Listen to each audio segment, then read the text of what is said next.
if all I'm concerned about is me and my needs,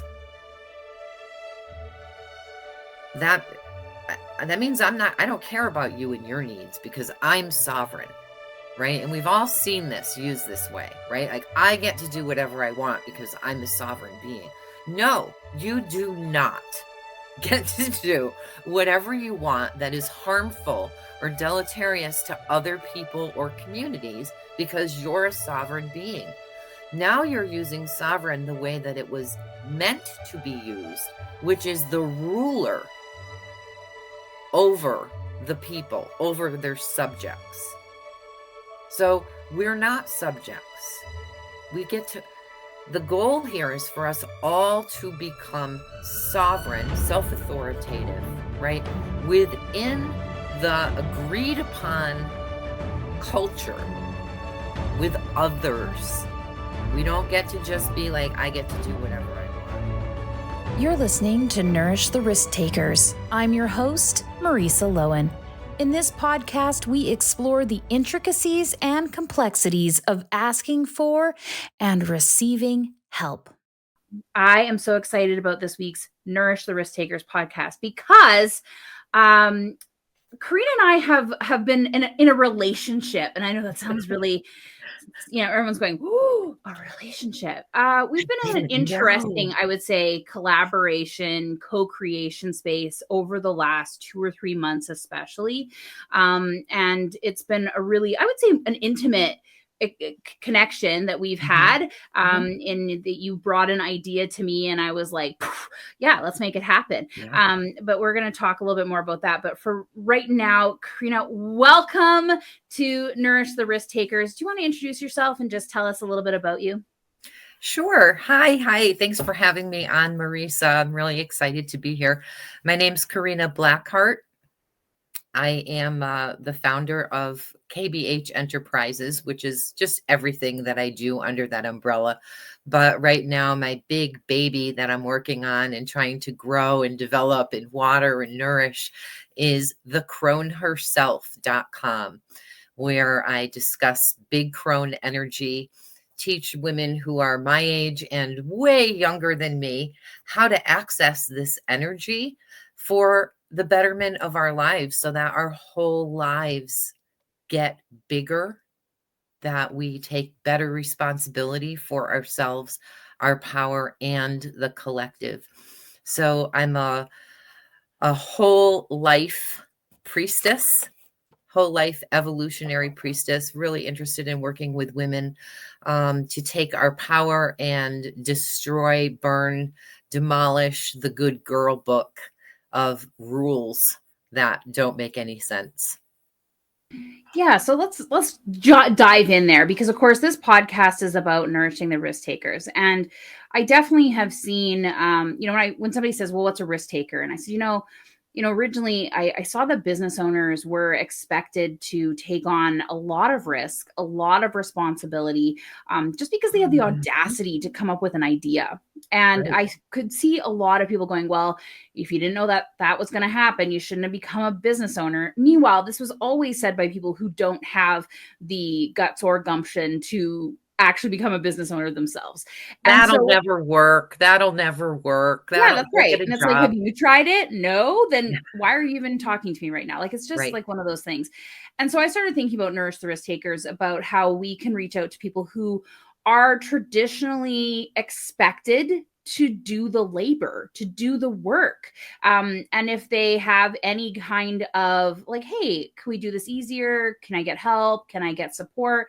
It was like, why can't you hack it, or why can't you handle it? And I love that you work with women who, because let's just face it, a lot of labor is expected of women and femme folks to just do it and to not ask for help. And if you ask for help, we can do this as a gender examination. And I do hope that people do participate in this, because of course men have their own set of expectations as well. Correct. But we can look at, women and the folks who are women adjacent, we definitely are seeing that they're not allowed to ask for help. They're not allowed, because it seems like, why can't you handle it? Why can't you do it all? Or you're supposed to already know, right? You're just supposed to magically know.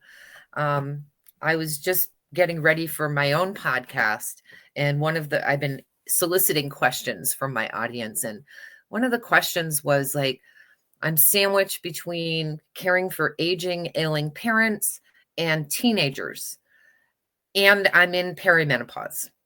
How do I do this gracefully? And I was like, great. What's grace? First of all, let's look up the word grace and figure out what that means. And what does that mean to you? And who told you you had to be graceful? Yeah. In every moment. And nobody gave us the manual of how to do this. Right. And we don't have elders. We don't ask our elders, right? Or the elders aren't forthcoming, or they're still saying you should already know. You should just know. Mm-hmm. And I just looked up the definition of grace. But I just looked up the definition of grace, and it's like courteous goodwill. So I love this actually, because we got to give ourselves some courteous goodwill in managing all of these roles that we're taking on. Yes. Yeah. And that are thrust upon us, right? I mean, we know someday our parents are going to get old and they're going to need us. And we know someday we're going to have teenagers and they're going to need us differently from moment to moment to moment to moment. Despite them saying that they don't need us. Yes. They do. Despite them saying, get away from me, just leave me alone. Right? Yeah. And our bodies need us. And, our mind needs us. So like we're present in so many different positions. Right. What I said to this woman was, this is an obstacle course. And the only way that you learn to run an obstacle course is you learn to run it. You practice it and you practice it and you practice it and you practice it. And we have no practice for this obstacle course. Right. We're just supposed to step into the role. No matter whether it's in our life or raising children or facing menopause or getting older or taking care of our aging parents or running a business. Mm-hmm.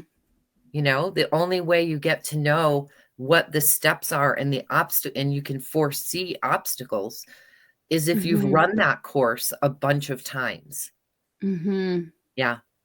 And that's where you come in, right?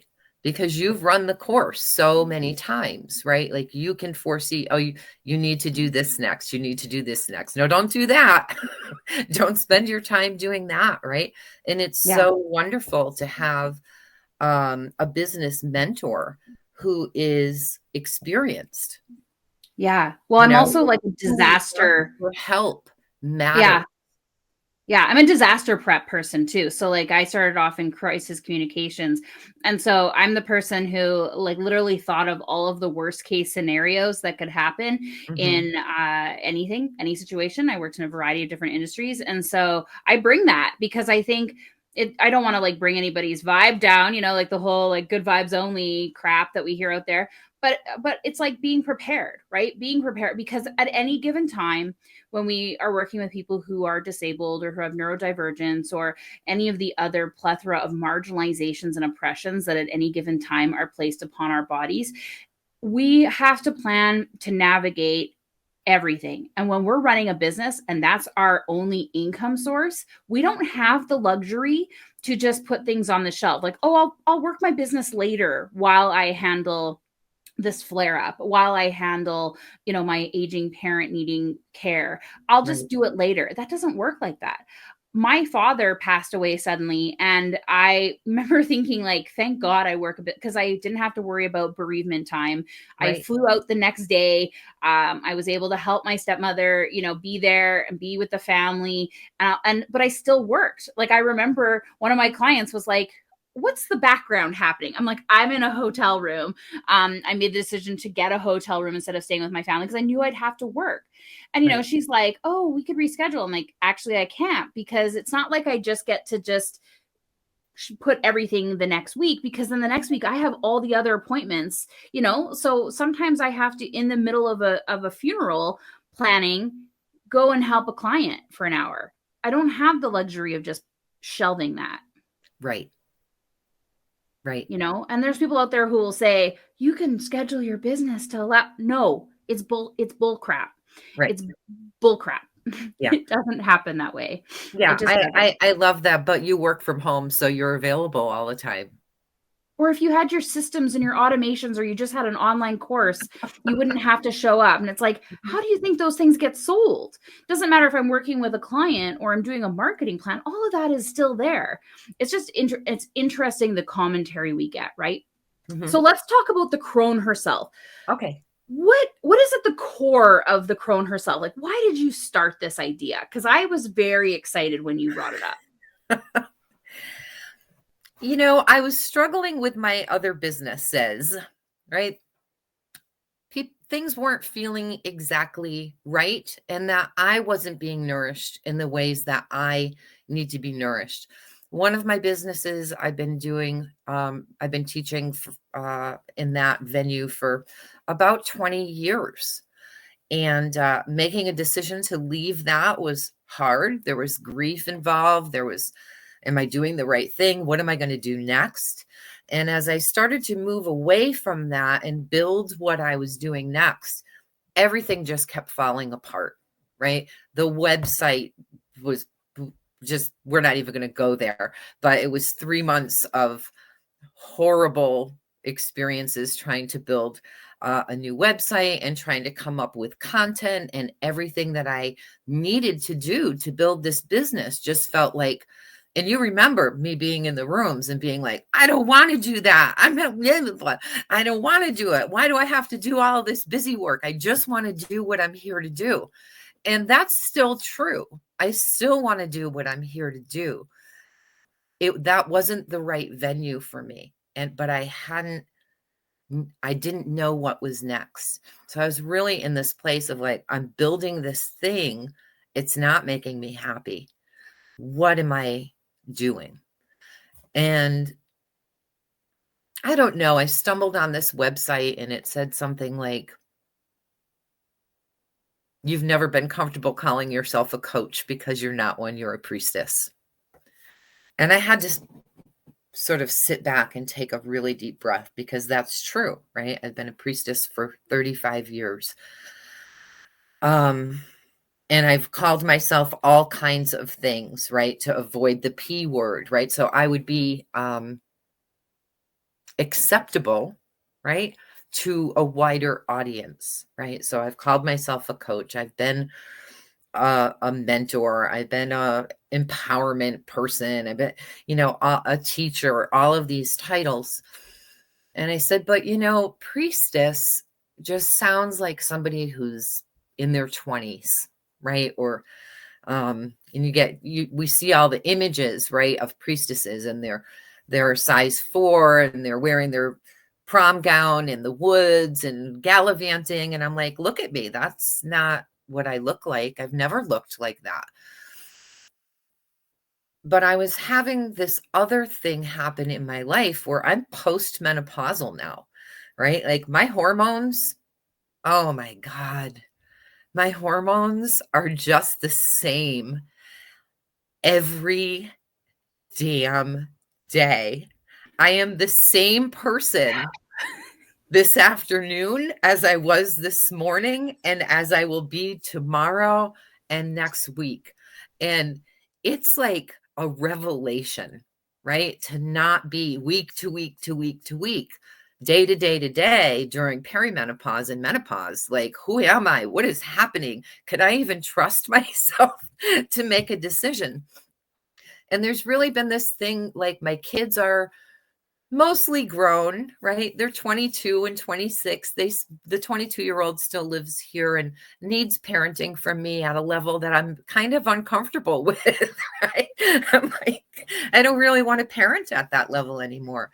But there's a sense of, you're like, I got things to do. I got a life to live now. Like, you're supposed to be gone, right?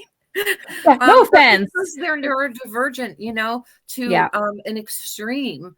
They're never probably going to be gone, right? We'll probably always live together. And then they can be writing to someone saying, how do I take care of my grouchy old mother, right? When the torch passes, yes. So all of these things were sort of converging, right?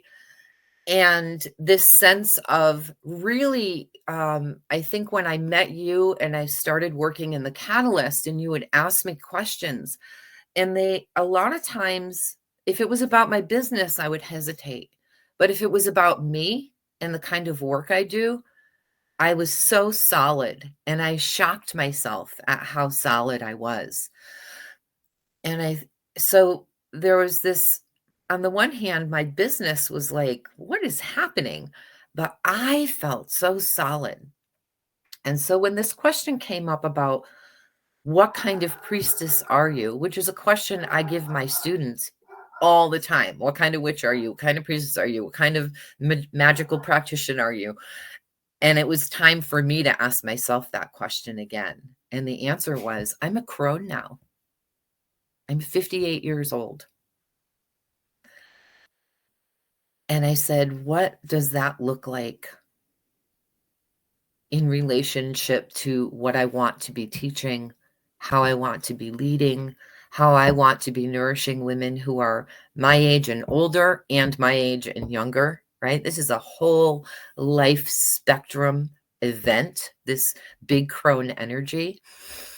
And I sat with my morning pages, which I write every morning, right? Handwritten, sit down, stream of consciousness. I'm a Capricorn, so a lot of times it's just a to-do list, right? But 26 pages poured out of me. And it was like it was this huge thing, right? And I said I had a business plan. Yeah. Or I had an idea for a business plan. Yeah, and I'll never forget that day. You were like, can we just go into like a private room? And I was like, come into my office. We have a virtual world at the Catalyst. Yes. So we went into my favorite room, which is just like a lush green wall of like, and like kind of 1967 aesthetic, which is my jam. Yeah, a little low coffee table, very cozy. Yeah, we were on a comfy couch and, you know, like with the sun streaming in. It's a virtual world, everyone. It's just we can make it whatever we want. Yeah. So you said, I have this idea, and you started showing me some of the phrases that came out of that 26-page document. And of course, we all know the one that really hit me, of course, which is meet your whole life. And I was like, my whole life, Karina. And when I said that, though, you had a reaction. You were like, oh no. Like, well, you were talking, I was using that language in the previous programs that I was trying to develop. Yeah. And the way I heard it was that it was filled with trepidation and anxiety and like, that is too much. Oh, right. No. And so I came away thinking, oh, I need to narrow my focus. Maybe I shouldn't use that language because I don't want to scare people thinking we're going to rearrange your whole life. No, I was going to meet my whole life.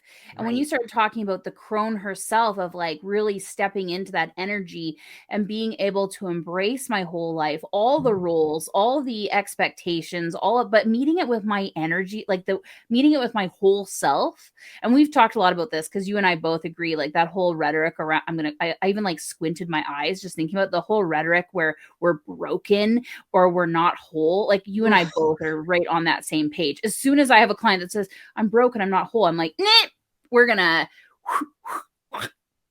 like, we're not doing that here. We are whole people.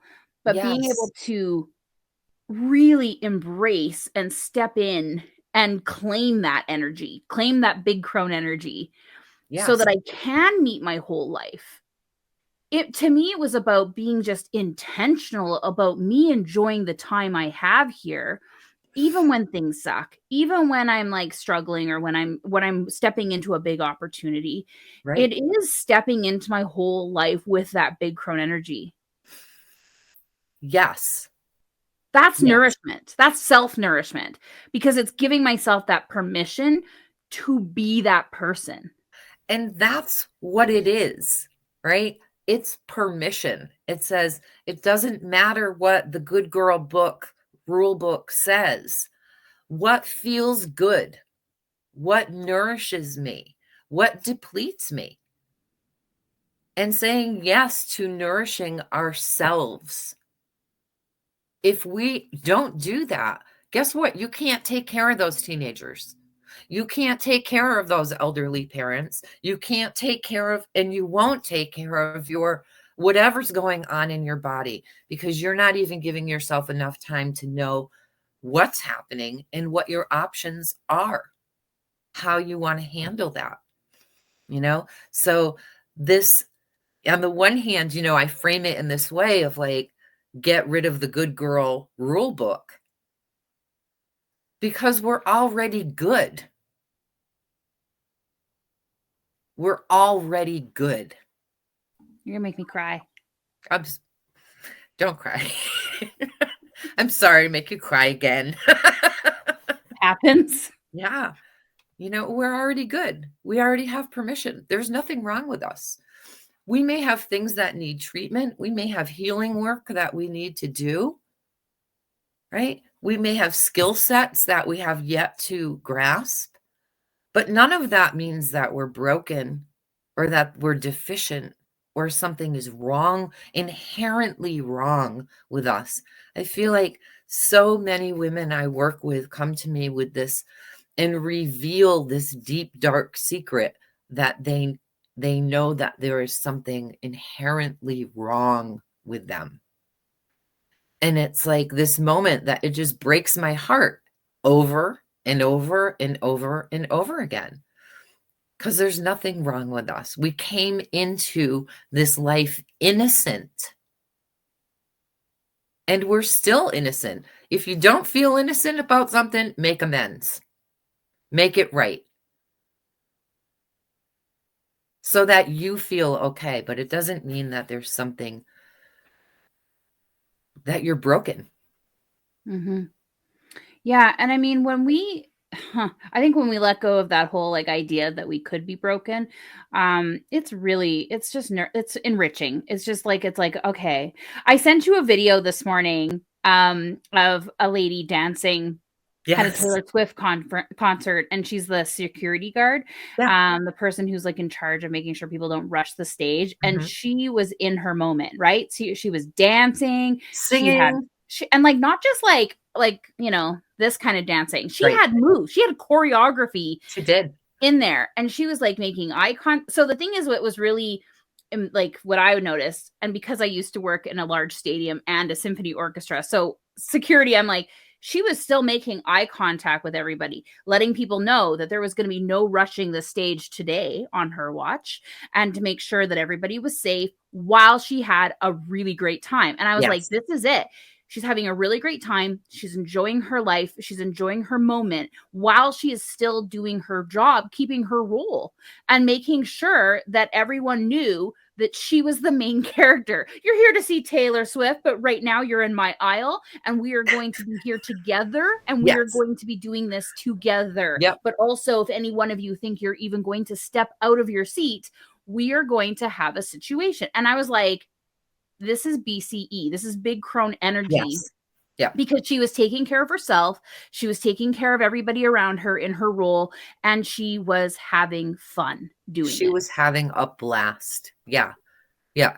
And the people around her, you could see the ones who were giving her attention were having a blast watching her as well. Manage all of that, right? Yeah, there was one gal in like a sparkly dress, and you could see she was like, "Oh shoot, I don't know how to dance. This lady has like rhythm. I gotta." She like fixed her. She was like, "Oh, okay, yeah, I'm having more fun now that I'm letting myself actually," as opposed to the kind of weird swaying she started. Yes, she started getting into it, and it was like a little ripple effect out. People were having more fun because this lady was showing up and having fun. Right. Yeah. And she didn't have to wear a sparkly dress. No. And she didn't have to do all of the things. She's in her security guard uniform, having a blast. Yeah. And something about her age as well. She's allowed to have a blast because she's not trying to look a certain way. Yeah. Right. And I think this is such an important piece of the crone herself as well. There's this moment where you realize you walk into a room and no one is looking at you. because you've reached a certain age. You are no longer someone who, as people scan the room for who's there, they're not scanning you. They're going right by you. And in my experience, right, people always stop to scan, right? And so there was this moment when I realized, oh, that's not happening. And I know women who get really upset by that, right? They rely upon that male gaze, right? Or the gaze. Women check women out all the time to make sure that we're doing the right thing, that we look okay. And to be dismissed feels like a loss of some kind. For me, it felt like such a relief. Like, seriously, no one cares what I look like because I hit a certain age? Thank God I'm finally free, right? I can look however I want. I can show up however I want. And no one is going to say, and even if they do, I don't care anymore, right? Oh, well, she should be taking better care of herself, or she should wear more makeup, or she should dye her hair, or whatever. It doesn't matter because nobody's really paying attention. Yeah, I embraced that quite a few years ago. Maybe my whole life, I don't know. But particularly when I stopped wearing pants, and embraced just wearing a dress, mostly because I don't have to think about what my top and bottom is. I just know exactly. I just put on a dress and I'm done. A black sweater. But I have people all the time when I'm out in public, they'll be like, "Oh, your skirt is tucked up." Like I have a big old butt, and so sometimes the skirt just like rests on my butt. Yeah, and I'll be like, "Okay," and then they're like, "Oh, you don't care." We were at a restaurant once and I wasn't wearing like leggings or anything, but it was like this amazing buffet. And I come back and I'm like, I got this little, like my plate. And the lady beside was like, "Oh, ma'am, your skirt's tucked up." I'm like, "Why are you watching?" And she was like, "What?" I'm like, "Is your dinner not good enough? Eyes on your plate, man. Eyes on your plate." And she was just like, "Oh." I'm like, "Yeah, because you weren't doing it to help me. You were doing it to like point out something that you didn't like." And I'm like, it's different when it's like, "Hey, oh, hey, you've got like a piece of toilet paper stuck to your foot." That's a good one. But like trying to like monitor my clothing, I got no time for that. And my husband, she looked at like my husband. My husband was like, "Yeah, she has a butt and sometimes her skirt falls. Like, it's not a big deal." Yeah, she's looking at your husband like, "You gonna back me up here and help me police your woman?" No. And he was just like, "Sometimes it happens. Eyes on your plate." Like, and like, it was weird. It was a weird situation, but I'm just like, I got nothing. Like, sometimes that's going to happen. If I feel a draft, I'll pull it down, but I'm not really worried about it. Like, cause I got my own thing to do. I got my own plate of tasty food. And I'm not going to worry about pulling down my skirt while I'm juggling, a massive plate of tasty food. It's not going to happen. But this policing Yeah. of one another, that's in the Good Girl book. Yeah. Right? Like, when we get that indoctrination, part of the privilege that we receive with it, I'm speaking as a white woman, okay? Excuse me, is the privilege or the responsibility, right, to police other women, to say when you're laughing too loud, or when your dress is hiked up, or your dress is too short, or your hair is too long, or your whatever, right? And it's supposed to be helpful, and it's not. It is just a reinforcement of you're always being observed to make sure that you are staying in line. And I don't want to go too far into this, because if I go too far, then I make a mistake. But I want to say that this is part of what is going on between white women and women of color, that we think that we're being helpful by policing all women. We do it to each other, but we're in different cultures, right? We've been enculturated slightly differently. Yeah. And so my policing of your business, first of all, we need to just stop across the board. This is an interesting kind of distinction that we haven't talked about yet on the podcast. And it's the difference between, looking out for each other and policing. It's nourishing and restricting people, right? Because everyone will say, well, I was just trying to be nice. I was just trying to help you out. And it's that tone, right? As soon as someone says that tone, you know exactly. Yeah. Yeah. You know exactly what you were trying to do as soon as you become defensive. Yes. Right. The lady who was like, your skirt's tucked out, like, yeah, I don't care. And, she can be like, okay, cool. Like that would have been her response. But she was like offended that I didn't care. And it was an interest, as soon as like, she's like, I'm just trying to be helpful. I'm like, no, you're not, but thank you, and it's just like, I can tell, I can actually tell. Yeah. And that's it. If you become defensive, if someone says no, thank you to your idea of helping or supporting or nourishing, monitor your own response, show exactly, like if you're feeling like defensive, like that person should be thankful, pack it up, go off somewhere else. You don't need to unpack it in front of them either. That's not their responsibility, because that's nurturing and nourishing other people, is unpacking your own ish elsewhere. Yes.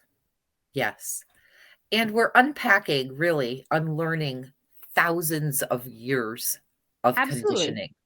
Thousands of years of rules, conditioning and rules, oppressions that are all they're in conflict with each other, right? Sure. When you start listing all the ways that we're supposed to look and behave and act and be graceful and be thankful and be responsible and blah, blah, blah, they're in conflict with one another, right? So it's like if you've got a bad program running on your system, the whole system you have to start from scratch. Yeah. So in unlearning thousands of years of this kind of conditioning, our job is to say, what makes me happy? What makes me feel good? What foods upset me, right? If I don't get this much sleep, what am I like the next day? If I drink that much coffee, I mean, it's these simple, tiny little places that we begin with, these little questions. But when we start to pull that thread, all kinds of things unravel. And we get to use that thread to knit together what we do love, what we do want. And we learn to ask other people, what is it that you want? So that I can nourish you the way that you long to be nourished. Yeah. Or maybe find joy in it too. Right? Like you're thinking, oh, this person shouldn't be doing this. It's like, well, why don't you just put yourself in their shoes for half a minute? You might have fun doing that too. Yeah. There was something about when I came to the Catalyst and I realized like, oh, I am like a little in over my head, right? But I'm smart. I can keep up. Yeah. And oh my God, I am finally in the right place with people who actually know the answers to the things I'm asking. Yeah. And who aren't doing this as a hobby. Yeah. Yeah. That's a big thing. We got to pay bills with what we're making. We have to make sure that where we're going for help is the right place. And we're going to actually get the help that we need in that place. Yeah. And part of it is like the wrong people. I can't ask, my neighbor across the street if he can put the fire out in my house, right? He's not a fireman. That skunk out of the shed. No. Again. And these are people who say that this is what they do for a living, but we're just going to. Right. Yeah. But you can also go, like, for example, like you said, this is a guy who like an exterminator. I got this. We're going to, there's no skunk. It's a possum. And you're like, I can smell that there is definitely a skunk. So same thing with like coaching or business support.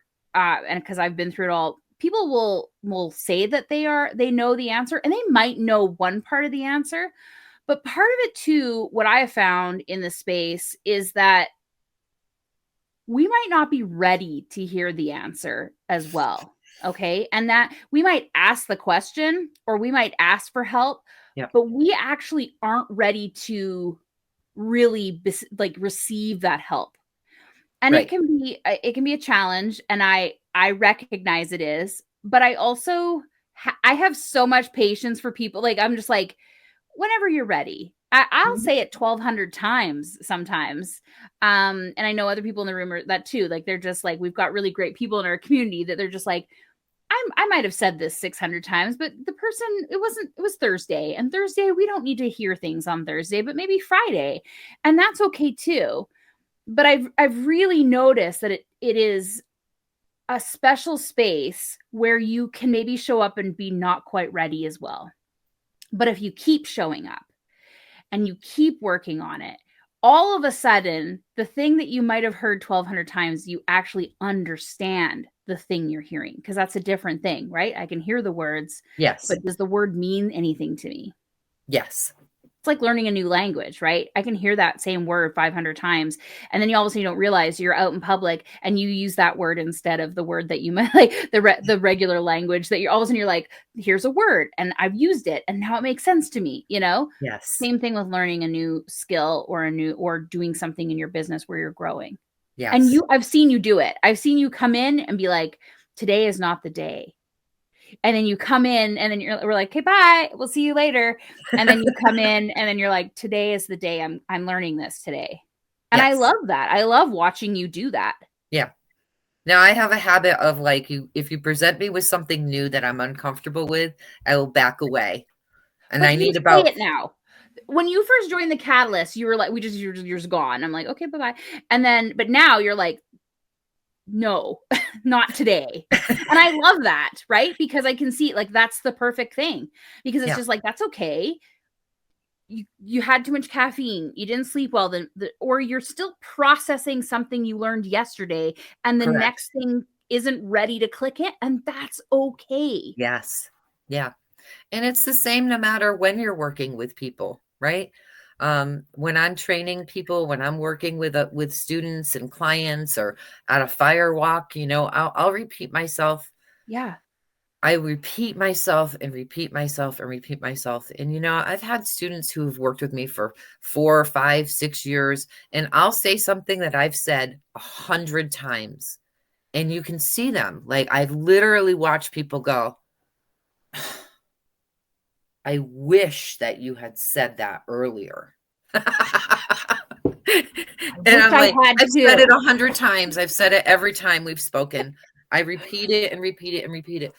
And sometimes we just cannot. Like, some part of us outright rejects the message. Not ready for that message. Yeah. Not ready for that message. Yeah. And we don't have to worry about, like, I love that you do this now, because other people have said, you know, I saw Karina doing such and such the other day. And I was like, and they're like, I realized that you say something to me, and if I don't want to hear it, I get mad at you. And then I realized I was in it because when Karina was like, no, not today. I can read something the other day, like, well, I'm done today or something. You're like, then that's my cue. I'm done today. Goodbye, everybody. And then that you doing that was the trigger for the other person to go, oh, I sit there and I get mad at you and I get mad at you when I really should just be like, not today. And then I come back the next day. I'm like, yeah. Now today. Yeah, Tuesday I made you mad because I'm like, this is something you got to do. Otherwise you're going to be in pain later on. I can see all of the pain that is before you. If we just put in this one automation right now, we're going to get mad at me. Go ahead. I don't care. And you've heard me say this. I'm like, be mad.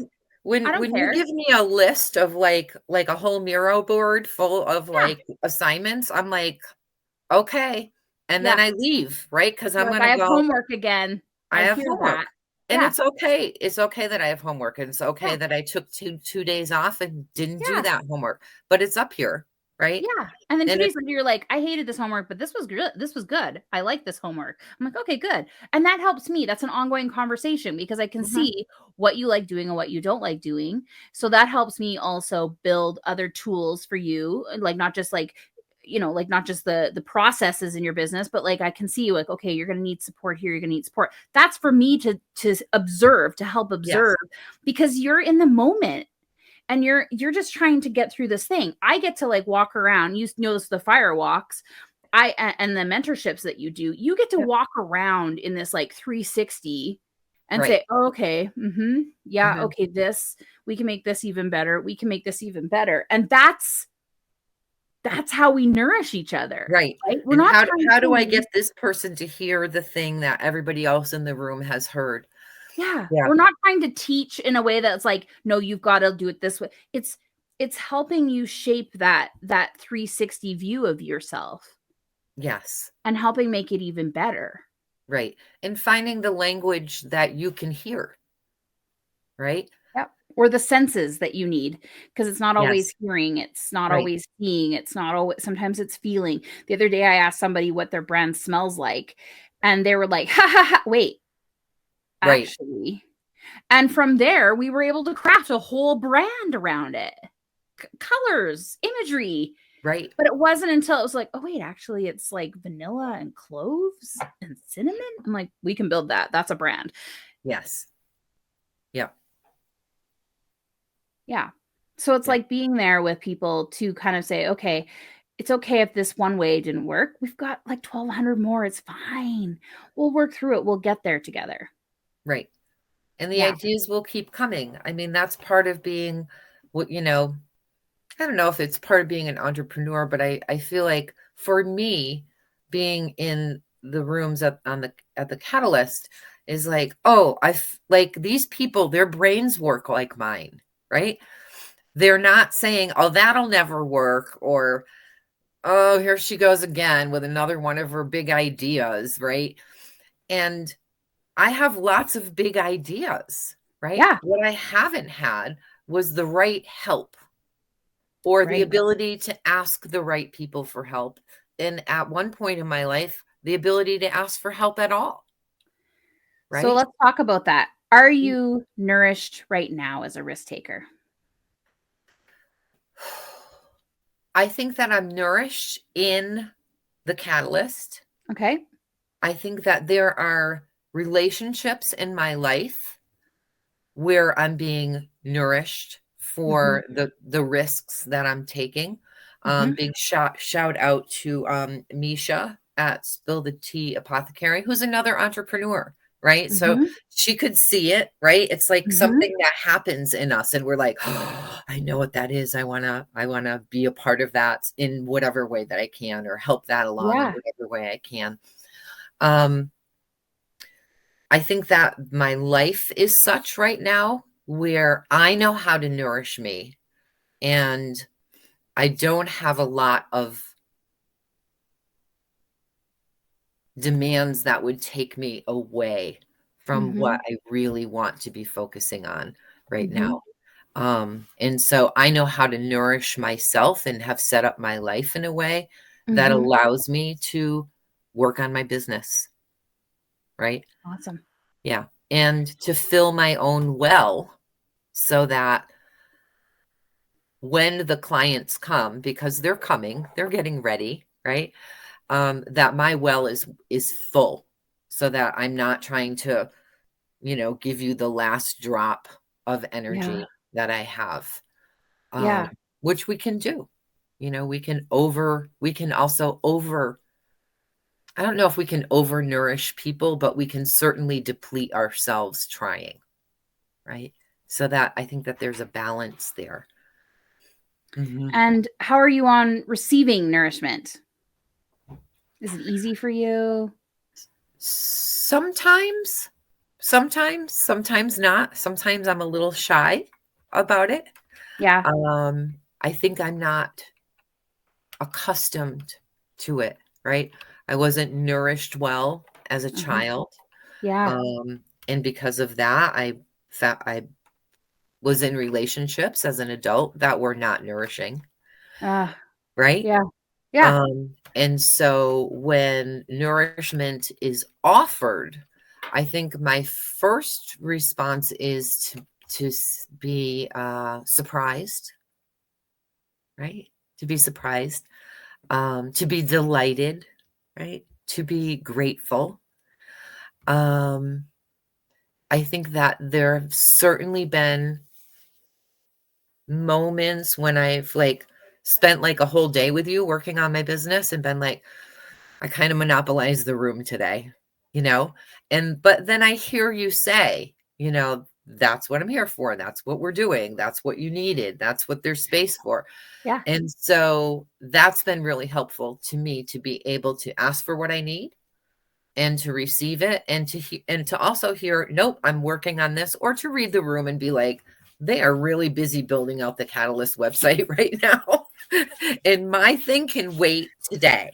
Not really. The only things that and I will say this, we work on things, but like anything that we work on during those moderated co-working are things that we can stop very easily. I know. Because it's just, but I loved when I was like, can I just build you a website, please? And I was like, I don't know. I don't know. This website done so that we can go on and do the fun things. That was me asking for nourishment.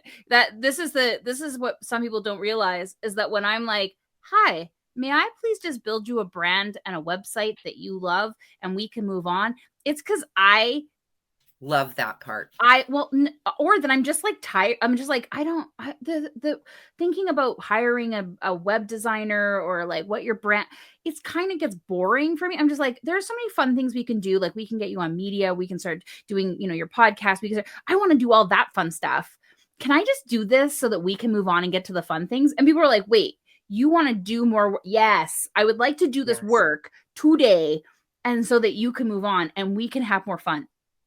That's day that I brought you the idea for the Crone herself, seriously, we were in the room for about 2 hours discussing it. And Marisa at some point says, here, let me share my screen with you.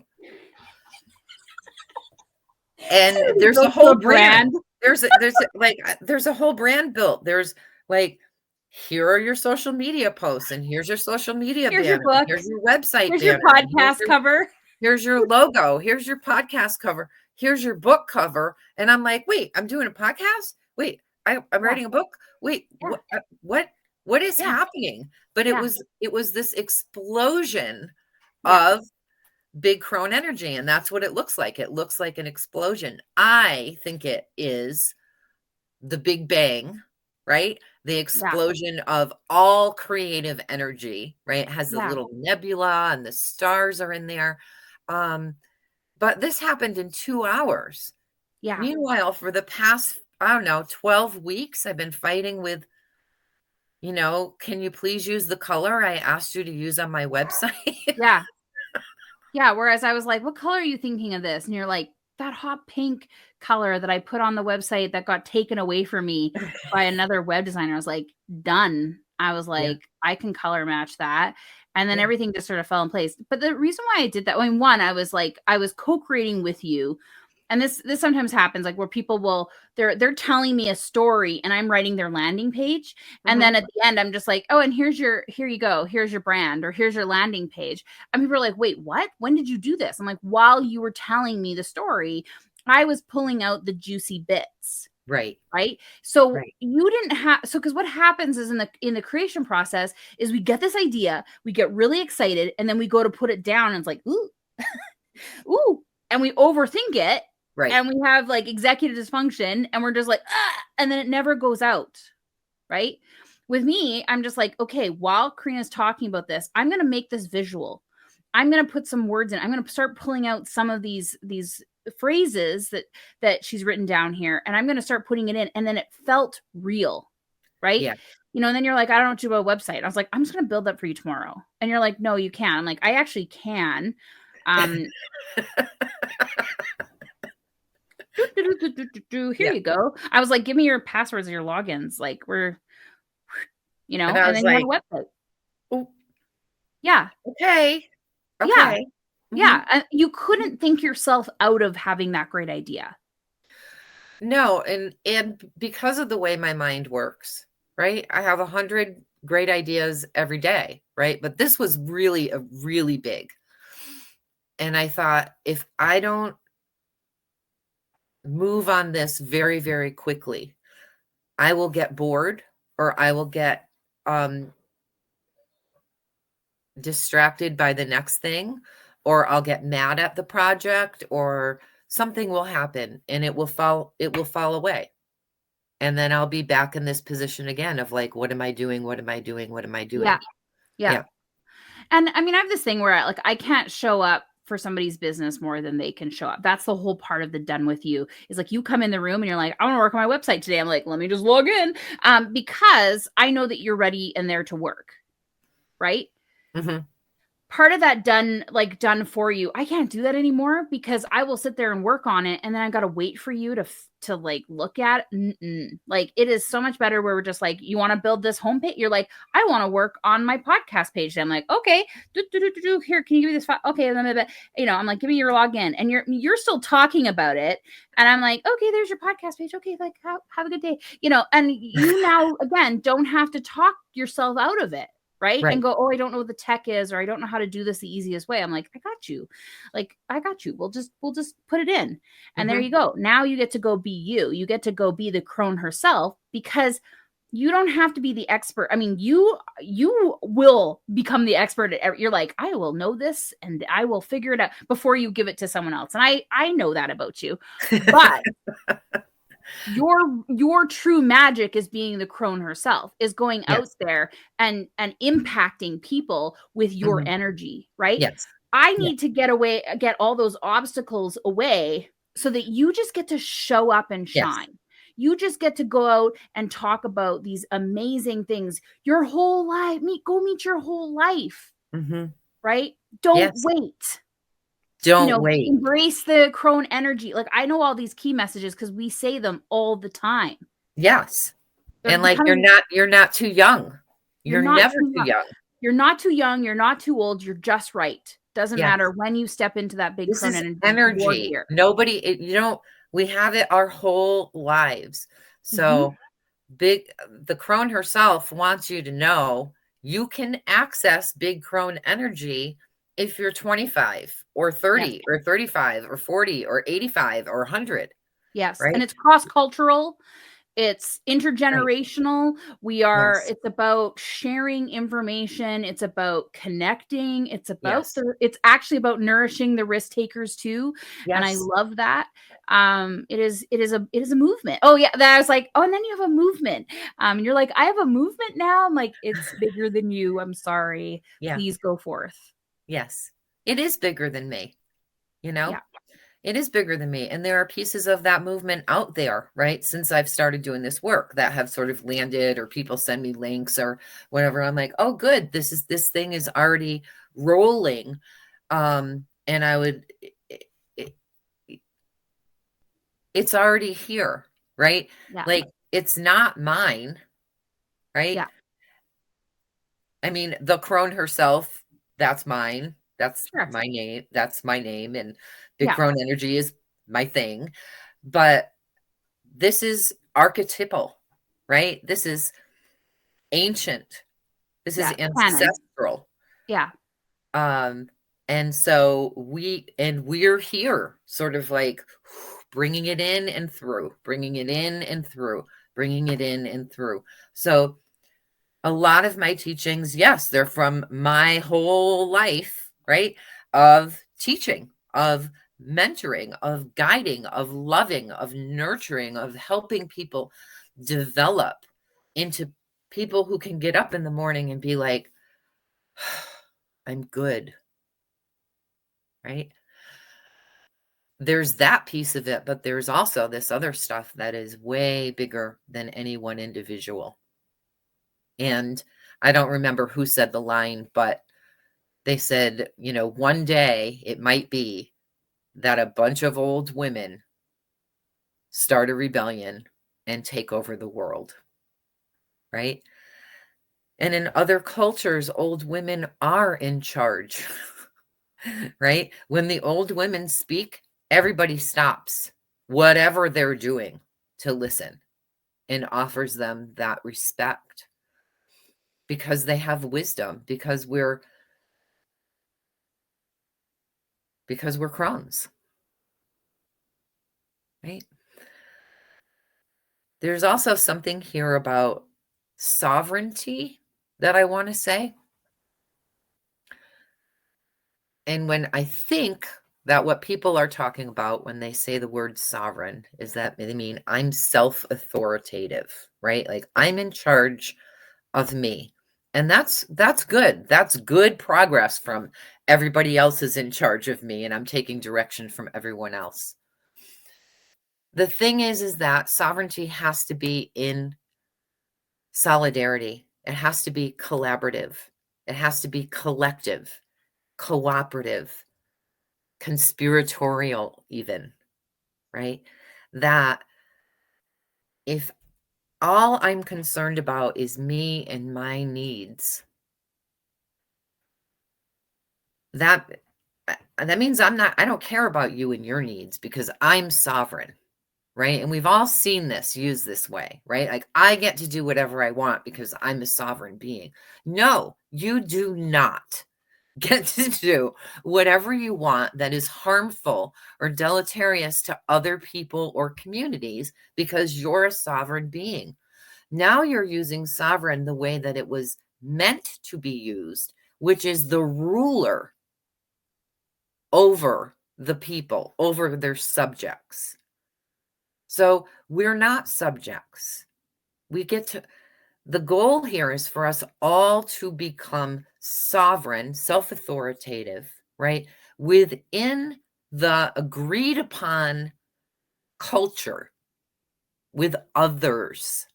We don't get to just be like, I get to do whatever I want. You know, people who pick up AR-15s are going to do whatever they want, right? People who are ruining communities or ruining good people's reputations are doing whatever they want. We have to figure out how do we all walk hand in hand together toward the world that we want to live in, not just our little world. So that's my tirade on sovereignty. I think it's a great idea, but we have to do it together and support one another in that.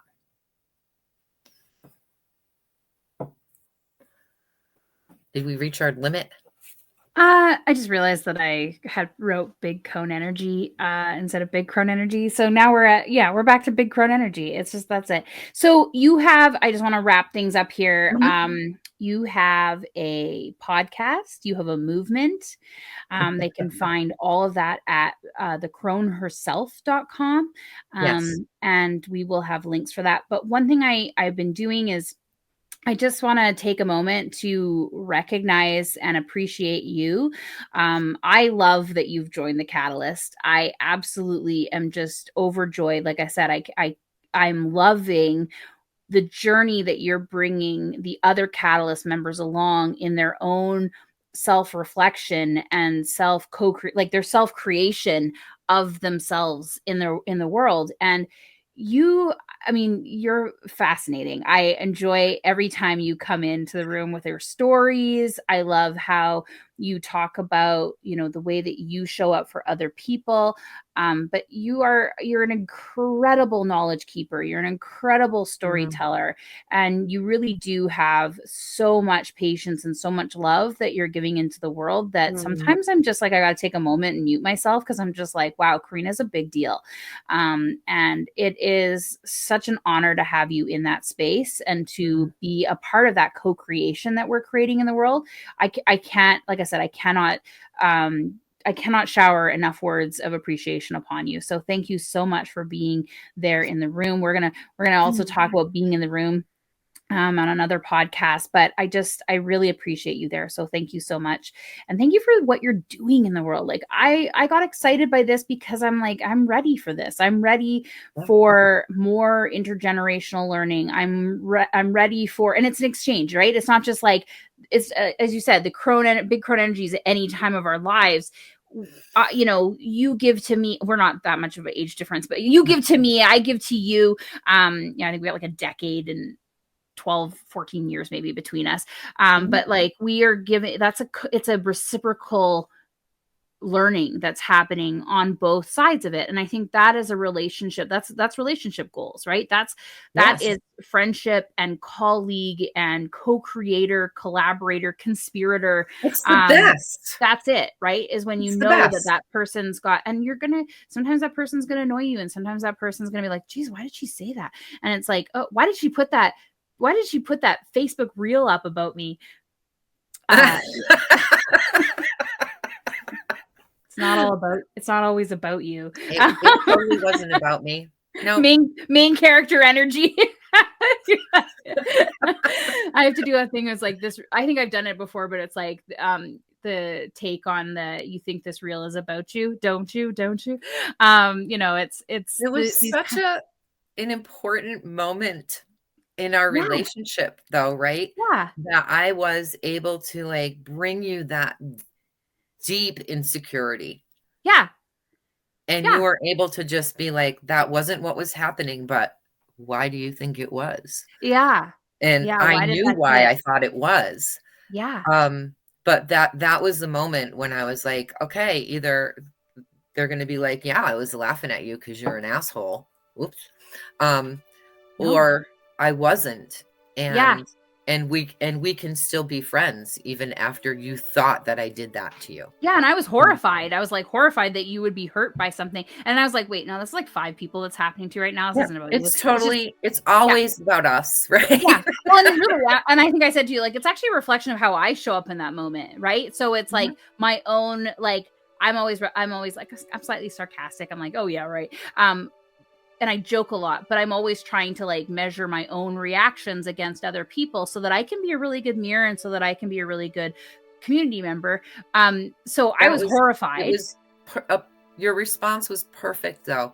And it was, But I also do that. And like I be there several times a week. And people are like, was that about me? I'm like, no, but should it be?